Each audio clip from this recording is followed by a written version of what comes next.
what inspired me to get back into music around 2020 was actually our kids, because our kids are very artistic and they're creative, and their creativity inspired me.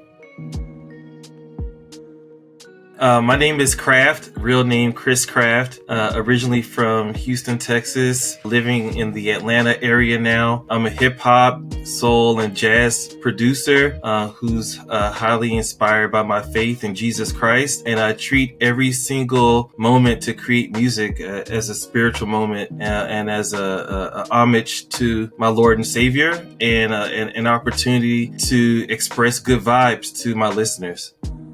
I got it honest because I'm a baby of the golden era 90s hip hop scene, and I believe lo-fi is a direct descendant from that sound. More of the East Coast boom bap hip hop. So being a fan of the music from that era early on, when I was in high school, making music that's along those lines, fans of the Nas's, the Wu-Tangs. When lo-fi in the like 2018 to getting close to the pandemic, when it really hit its high note, it was perfect for me as I was jumping back into being creative to create the music that I naturally love.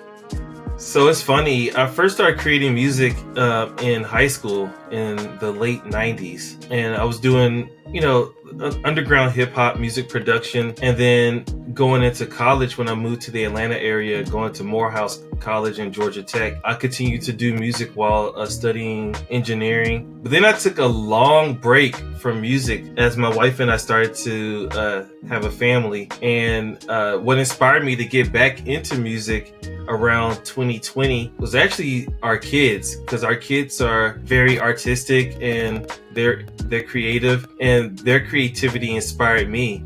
So this version of Craft and the music that you've heard recently really started back the latter part of 2020 going into 2021.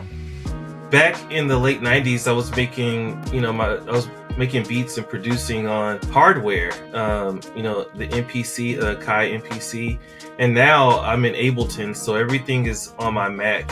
So the workflow is totally different. But as far as the inspiration is about the same. I would say even more, because of just having a family, different sources of inspiration, whether it be other producers, collaborators, movies, or just looking at my family's faces, right? So I would say the workflows are probably a little bit quicker, because working strictly online and in the box, as producers would say, I'm able to pull sounds pretty quickly. And then the collaborative nature of lo-fi makes it easier to produce music too, because people are coming with a beat that may be incomplete, and I could come in and add my 2 cents, and before you know it, we have a complete track within a matter of days. So it's pretty cool how it works. Taking you back, so not long after I started making music in high school, when I was in college, it was the early beginnings of me forming a label. And it was around that time that I met Aloe. He was living in Orange County, the LA area, and my label partner, Lamar, was from out there from California, and he knew Aloe first, and then I met Aloe through him. So I knew Aloe before he even started singing on records. He was rapping, and so we put out a few records with each other back then through our record label, Shaman Work Recordings, when Aloe was in a group called Emanon. And it was also around that same time that I met MF Doom. So before working with MF Doom collaboratively on songs, we actually managed him for a couple years leading up to the time when he signed with Stone's Throw to put out the Mad Villain album with Madlib. Those relationships were really organic, and most of the relationships that I have when I work with a vocalist come from just organic relationships and friendships. It's rare that I reach out to singers and rappers like, hey, you want to do a song together? It's probably a relationship that had been formed over a good period of time. In contrast, in lo-fi, it's pretty common that you would, someone knows someone, you get a DM from a person, hey, I like your music, do you think we could work with each other? Like, yeah, you're cool with this friend. In fact, that's how my song with Banks, who's a lo-fi girl artist, came about, because he's friends with my friend Josh Smith Beats, and we just all, in the relationship and the network grows. So yeah, so that's a different approach from my music with vocalists, as opposed to the lo-fi more instrumental collaborations. Most of the people that I've done collaborations with in lo-fi, I've never met in person. So when we do get a chance to meet in person, it's a pretty special thing. I would say two things. I would say, one, just get started. The beauty of lo-fi is that the listeners of lo-fi embrace the imperfections in music. So if there's crackle in your sample, people like that. If the drums are slightly off time, people dig that. So you don't have to spend a whole lot of time working on music. Though lo-fi is definitely evolving and becoming more musical in certain corners of the lo-fi world. But I would say just get started. And I would say number two, embrace the long game. So gone are the days where you could sign with a label, you get this huge advance, and things don't really work that way. But it's a lot easier to put out music at a higher frequency. So treat each release as a long game, basically kind of like a revenue generating piece of product that generates income slowly over time. And that kind of takes the pressure off making every song a hit.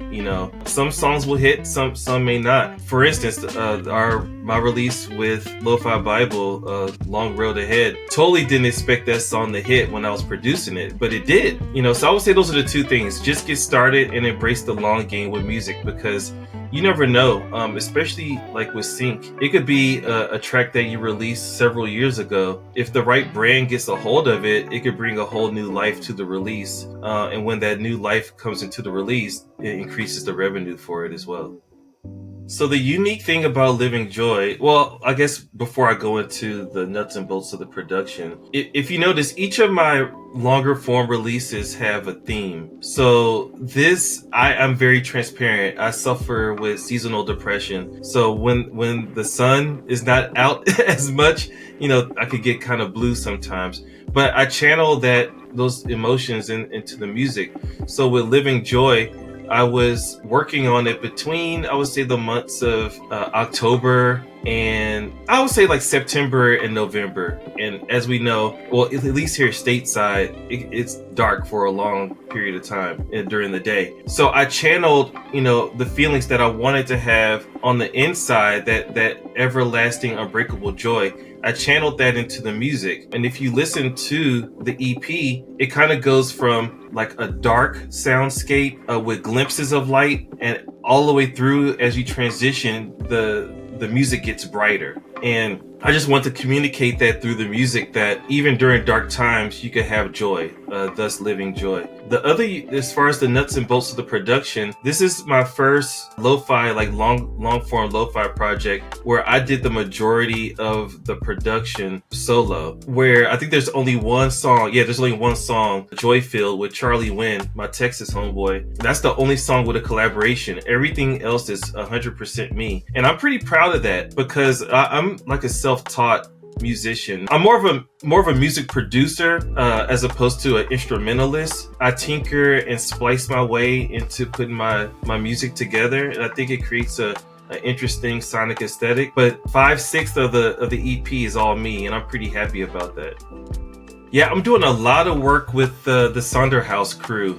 So Wildflower, Kyle McAvoy, the Field Tapes, Chris Lynch, a really awesome violinist from California, Philip Daniel, one of the best pianists that I know. So look out for a lot of collaborations with that crew. I have a single coming out with Mum Child, a really dope lo-fi producer out of Minneapolis. Yeah, I'm really excited about those collaborations coming out in the spring. My label Beat Curve, we have a 6-track spring, like a small spring compilation with various producers, and I have a track on there.